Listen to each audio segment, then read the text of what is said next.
ఆ ఆ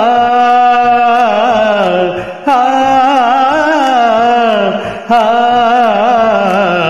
తన జదపై రతనములా నిన్ను నిలిపే మొగుడు వస్తాడు, నీ వగలే నగలంటూ గారాలే కురిపిస్తాడు.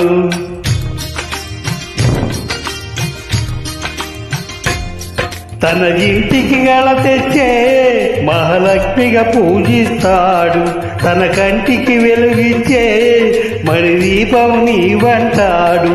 ఈ పుత్తడి బొమ్మ మెత్తని పాదం మోపిన ప్రతి చోట నిధి నిక్కే పాలు నిద్దురలేసి ఎదురొచ్చేనంట. కలలు ఇలలు ఏ కన్నెకి ఇలాంటి పతి రాడనిపించే వరుణ్ణి వరముగా ఇవ్వ